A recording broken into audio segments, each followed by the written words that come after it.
한동훈 비대위원장은 총선을 15일 앞둔 어제 우리가 흔히 선거의 여왕 이렇게 부르는 박근혜 전 대통령을 만났습니다. 어제 대구 달성 사저에서 만난 모습으로 지난해 12월 비대위원장에 취임한 이후 두 분이 따로 만난 것은 이번이 처음입니다. 박 전 대통령과의 만남은 약 30분간 진행이 됐다고 해요. 어떤 얘기가 오갔는지 직접 들어보시겠습니다. 박 전 대통령님 제가 찾아뵙고 국정 전반과 현안들 그리고 살아오신 이야기들이라든가 여러 가지 얘기에 대해서 제가 굉장히 좋은 말씀을 들었습니다. 따뜻한 말씀을 많이 해주셨고 저도 대단히 감사하다는 말씀을 드렸습니다. 나머지 내용은 우리 유영아 변호사께서 말씀하실 겁니다. 고맙습니다. 지난 제가 대구 방문할 때 대통령 뵙기로 했었는데 일정이 맞지 않아서 그때 약속했던 날을 잡아서 오늘 뵙게 된 겁니다. 고맙습니다. 지금 경제도 어렵고 나라가 많이 어려운데 이럴 때일수록 위기일 때 뜻을 모아서 단합하면 그것이 되게 중요하다. 이런 취지의 말씀을 하셨고, 그리고 지금 가장 핫한 이슈가 아마 의대 정원에 대한 문제고, 거기에 대해서 두 분께서 좀 심도 있는 얘기가 있었고 대통령께서도 여러 말씀을 주셨습니다. 그리고 이제 아무래도 전국적으로 선거 유세를 다니시니까 건강 잘 챙기시고, 그리고 선거 결과에 좋은 결과가 있었으면 좋겠다, 이런 말씀이 계셨습니다. 요까지. 네, 아마 그 현장에서 배석을 했던 분들이 이제 나중에 하는 이야기는 그 오간 이야기를 매우 부드럽게 이렇게 이제 다시 전달을 하는 그런 내용을 우리가 듣고 있는 거고요. 사실은 박근혜 전 대통령도 그런 비슷한 톤으로 얘기할 가능성이 있습니다. 이제 이걸 우리가 어떻게 해석을 하느냐 이 문제인데, 지금까지 전달된 내용만 보면은 한동훈 비대위원장한테 따끔한 얘기를 했다. 이제 이런 분석도 가능합니다. 대통령한테 대들지 마라. 국민들 눈에 싸우는 것처럼 비치면 절대 선거 망한다. 이런 이야기를 박근혜 전 대통령 부드럽게 했을 가능성. 그리고 배석자들은 그건 역시 대통령과 집권 여당의 비대위원장은 단합의 모습을 보여야 된다. 이제 이런 얘기로 전달한 거 아니겠습니까? 최 기자, 실제 분위기는 어땠습니까? 실제에도 면담이 한 30분 정도 진행됐는데 다소 화기애애하게 일단은 진행됐다고 합니다. 이 네. 공개된 사진 등을 통해서도 그런 분위기가 전해지긴 했었는데요. 네. 이 전원들을 한번 종합을 해보면 최근 불거진 윤한 갈등 문제를 무거운 이슈로 언급을 하긴 했다고 합니다. 박근혜 전 대통령은 당정 간 협의를 잘해서 선거를 이겨야지 국민에게 자꾸 당정이 대립되는 모습을 보이게 되면 좋지 않다. 경제도 어렵고 나라가 많이 어려운데 이럴 때일수록 여당이 대통령을 뒷받침 하고 도와줘야 한다, 이런 취지로 조언을 했다고 합니다. 사실상 이제 윤 대통령의 손을 더 들어준 셈이다, 이런 해석이 나왔는데요. 네. 이 여권에서는 한 위원장이 윤 대통령을 이해하고 더 돕는 게 좋겠다는 취지가 아니겠느냐, 이런 해석들도 나왔습니다. 이 박 전 대통령이 윤 대통령이 TK 민생 토론회에 왔을 때 내용이 좋은 게 많았다, 이런 부분을 강조하기도 했고요. 한 위원장은 주로 경청을 한 것으로 알려지고 있는데, 이 한 여권 관계자는요, 최근에 이 도태우 변호사 등 박 전 대통령 사람으로 불리는 인사들이 국민의힘 공천 과정에서 취소되는 등 TK 민심 자체가 다소 돌아서고 있다, 이런 말들이 나오는 만큼 이 잡음을 좀 더 지양해달라는 취지의 말이 오갔을 것이다, 이런 얘기도 했습니다. 네. 전직 대통령으로서 집권 여당의 대표를 만난 자리에서 정권의 중심은 대통령이지 않느냐. 그것이 집권 여당의 대표가 대통령을 수평적 관계 이런 압박에 굴복해서 그걸 대통령을 흔드는 모양새가 국민들 눈에 비치면은 결과가 절대 좋을 일이 없다. 아마 이런 맥락에서의 얘기를 한동훈 비대위원장한테 따끔하게 했을 가능성 있다는 해석이 지금 나오고 있는 건데요. 한동훈 비대위원장은 지난번 대구 방문 때 뵙기로 했다가 무산이 돼서 다시 일정을 잡은 거다, 이렇게 말은 했지만 선거를 이제 보름밖에 안 남은 상황이기 때문에 박근혜 전 대통령을 만난 건 최근에 대구 경북 지역의 출렁이는 민심 때문이라는 얘기가 나오고 있습니다. 한국갤럽 여론조사인데요. 지금 보시는 그래프를 보면은 TK 61에서 49, PK 부울경 48에서 43, 양쪽이 떨어지기는 했습니다만 특히 대구 경북 지역이 무려 12%포인트나 떨어지는 모습을 보였습니다. 자, 신 의원님, 네. 왜 이러는 겁니까? TK 지역. 예, 그러니까 아무래도요, 공천 파동이 일정한 영향을 미쳤다, 이렇게 보여지는데, 네. 대구 경북의 지역신문이 이제 매일신문의 최근에 논조를 이렇게 살펴보니까요. 예. 이 한국의 보수와 저쪽 보수 우파와 진보 좌파의 그 차이점 중에 하나가, 네. 진보 좌파 그 정치 세력의 경우에는 자기 열심히 헌신하고 노력했던 사람들이 무슨 흠결과 하자가 좀 발견되다 할지라도 네. 참 감싸서 어떻게든지 그걸 또 개비해서 이렇게 가려고 하는 네. 이런 게 있는데, 보수 우파의 경우에는 그런 게 좀 없다. 그런 문화가, 그런 조직 문화가 굉장히 좀 약하다. 네. 근데 이번에 이제 장해찬 후보, 도태우 후보 공천 인증했다가 다시 취소하는 과정에서 그러한 보수 우파의 취약점이 다시 한번 드러난 거 아니냐. 네. 앞으로 그렇다면 과연 누가 네. 어려운 시기에, 엄혹한 시기에 보수 우파의 뭐를 위해서 헌신하고 희생하려고 하겠느냐. 네. 뭐 이런 논조가 있는데, 상당 부분 또 그런 게 이제 대구 경북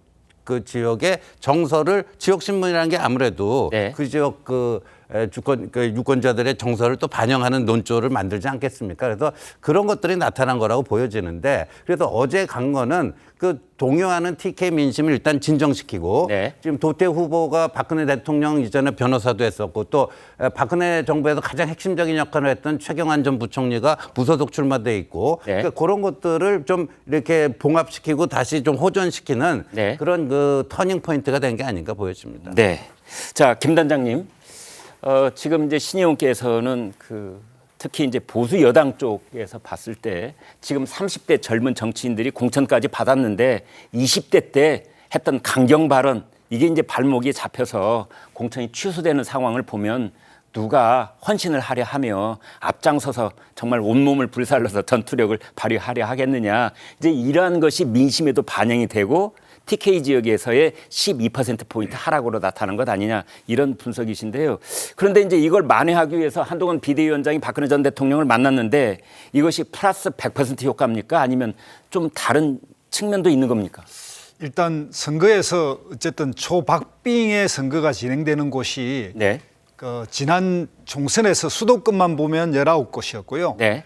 대선 대통령 선거를 보면 92개나 됩니다. 네. 이런 경우에 상식적으로 뭐냐면 중도 표심이 굉장히 중요하지 않습니까? 네. 그래서 이 중도 표심을 잡기 위해서 행보로 보면 이해가 안 갔는데, 네. 오늘 이제 만약에 의대 정원 문제라든지 이런 것들을 박근혜 전 대통령과의 어떤 힘을 업어서, 네. 보수 본질의 힘을 업어서 대통령과의 뭔가 대결적인, 네. 또는 차별적인 것을 통해서 이 문제를 풀어보겠다는 어떤 복심이 있었다면은 행보가 이해가 되는데, 네. 그렇지 않다면 이 보도에 따라서 박근혜 대통령이 대통령을 중심으로 여당이 도와줘야 된다든지, 네. 이런 이야기는 대선이면 몰라도 지금 총선은 대구 경북은 어차피 국민의힘 당선되는데, 나머지 수도권에 있는 그 후보들 입장에서, 국민의힘 후보 입장에서 보면 아마 복장이 터질 겁니다. 저런 행보를 하면 전체적인 이 초접전 지역에 도움이 안 됩니다. 네.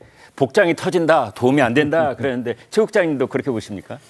저도 비슷한 견해입니다. 네. 무슨 얘기냐면, 예를 들어서 장해찬, 도태우 후보의 공천을 취소했잖아요. 네. 그 취소한 게 뭐 그 개인에 대한 뭐 어떤 그 문제 때문에 취소한 게 아니고요. 네. 총선 전체의 판세를 보는 입장이어야 됩니다. 국민의힘 지도부는. 네. 그렇죠? 그러니까 한동훈 비대위원장은 자, 뭐 장해찬 그 후보하고 무슨 뭐 그 억하심정이 있는 거 아니지 않습니까? 네. 다만 장해찬 후보가 과거에 썼던 여러 가지의 상황, 또 도태우 후보가 과거에 뭐 이만저만해서 5.18과 관련해서 그 했던 발언, 뭐 이런 것들이 수도권 전체 판세 또는 전국적인 판세에 좋지 않은 영향을 미치거든요. 네. 그러면 그 사람들 지키려다가 오히려 수도권에서 더 많은 의석을 잃을 가능성이 있다는 종합적인 판단하에 저는 그 공천을 취소한 거라고 보기 때문에, 네. 물론 그 지역 대구나 아니면 부산에서는 섭섭하다 뭐 이렇게 얘기할 수 있겠지만, 네. 전체적인 판세를 보는 입장에서는 어쩔 수가 없다. 그러니까 예를 들어 이런 거하고 똑같습니다. 이재명 대표가 세종갑의 이영선 후보를 공천 취소를 했잖아요. 네. 더군다나 등록까지 하고 의석 하나를 거의 잃는 거나 마찬가지인데도 불구하고 한 이유는, 네. 그 하나를 취소함으로써 다른 지역에서 빼앗길 가능성이 있는 적어도 몇 석의 의석을 지켰다, 이런 정무적 판단을 한 거라고 보기 때문에, 네. 저는 뭐 당연히 그 공천 취소가 정당하고 또 그렇게 해야만 그 이런 문제를 해결할 수 있다고 봅니다. 네. 공천 취소 플러스 해서 이제 한동훈 위원장이 박근혜 전 대통령 만난 것에 대한 평가를 이제 제 좌우에 있는 정치 평론가, 정치 구단들이십니다. 이분들은 다소 야박하게 평가를 하셨는데, 그런데 지금 이 방송 보고 계시는 시청자분들 중에 스스로 생각할 때 중도층이라고 생각하시는 분 계시죠? 어떻습니까? 이 만나는 모습, 이런 분들 의견하고 같으십니까? 아니면 다른 생각이십니까? 댓글 남겨주시면 제가 여기에서 소개를 해드리도록 하겠습니다. 한동훈 위원장과 박근혜 전 대통령 공통점이 있습니다, 여러분. 이 총선을 목전에 두고 여당이 불리한 상황에 빠졌을 때 구원 등판을 했다는 겁니다. 그렇기 때문에 지금 이 시기에 한동훈 위원장이 불리한 국면에서 선거를 승리로 이끈 경험이 많은 박근혜 전 대통령을 만난 것, 나름대로 이유가 있다는 얘기가 나옵니다. 보시겠습니다.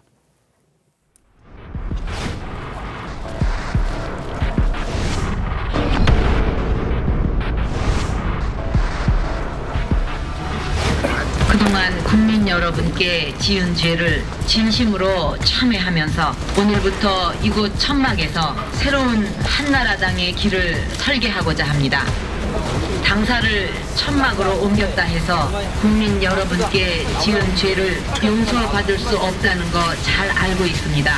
하지만 깨끗한 정치를 향해 새롭게 출발하려는 저희들의 마음만은 받아주시기를 간곡히 부탁드립니다.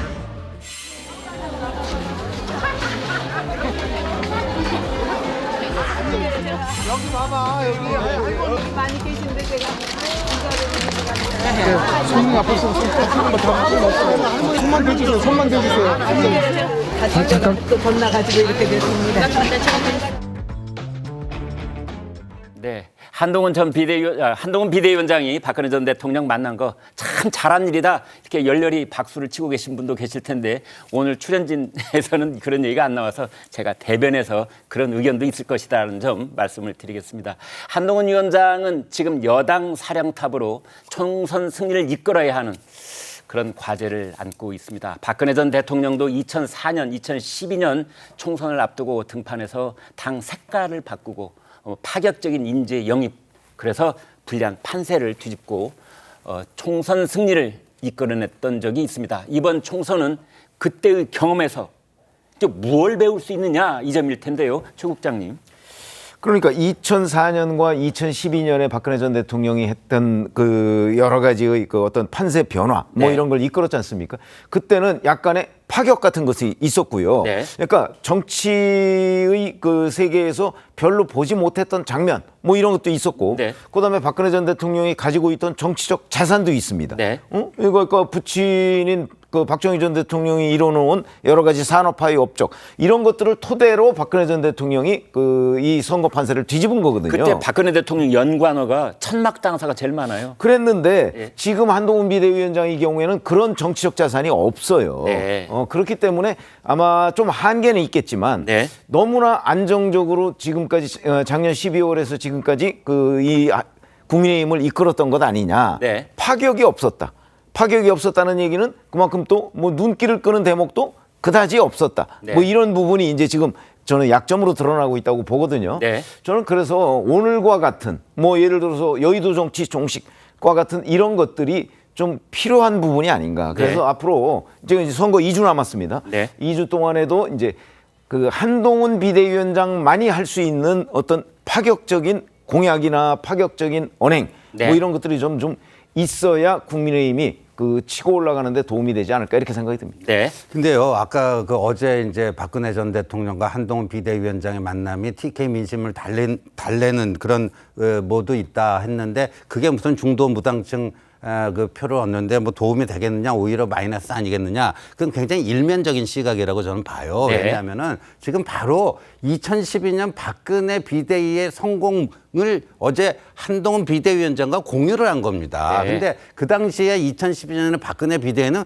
굉장히 파격의 연속이었습니다. 네. 경제민주화의 심볼인 김종인 그분을 끌어들이고 네. 경제민주화를 새누리당 뭐 당색도 파란색에서 빨간색으로 바꾸고 어쩌고 그래서 이 중간지대를 향해서 과감하게 그 돌진을 해갔거든요. 네. 그리고 결국 152석 네. 단독 과반을 했어요. 그러니까 네. 어제 박근혜 대통령께서 그 의대 정원 문제를 먼저 꺼내고 뭐 하는 거는요. 네. 본인의 그런 경험담에서 나온 거, 네. 그 승리의 경험을 한동훈 위원장과 그 노하우 공유 차원에 그게 있다고 보기 때문에 네. 어제 만남 하나가 무슨 TK 민심 달래는 거에 국한돼 있고 그러니까 중도 무당층에는 오히려 마이너스 굉장히 단면적인 시각입니다. 네.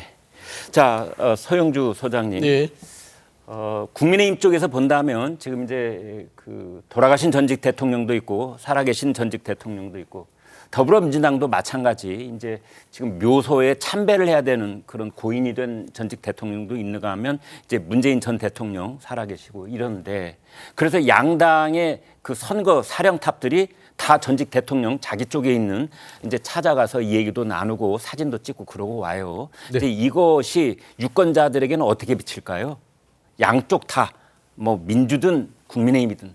그러니까 생각해 보면 네. 그게 이제 통상적인 일상이라고 볼 수 있겠죠. 네. 유권자들은 그 자당이 배출한 대통령을 찾아가서 네. 예우하고 지혜를 구하는구나. 네. 이게 그냥 통상적인 어떤 느낌이에요. 네. 뭐 특별한 어떤 느낌을 이제 우리가 분석을 할 때는 위기에 처했을 때 이 전직 대통령이 어떤 역할을 할 것인가. 네. 이럴 때는 좀 다르게 평가를 하겠죠.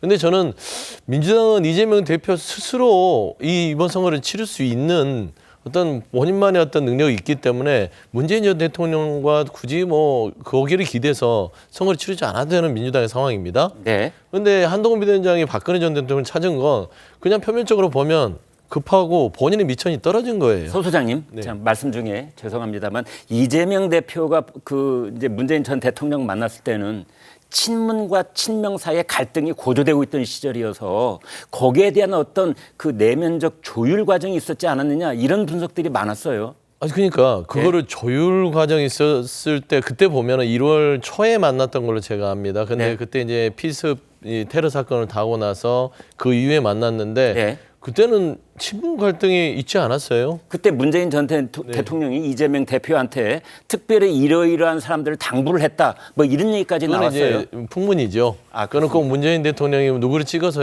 하라고 했겠습니까? 그러면 만약에 그게 안 됐으면 가령 청와대 비서실장을 했던 두 사람. 그러니까 그 두 사람에 대해서 그러면 네. 공천이 안 됐으면 네. 문재인 전 대통령이 가만히 있겠습니까? 그런 부탁을 안 했다는 것이죠.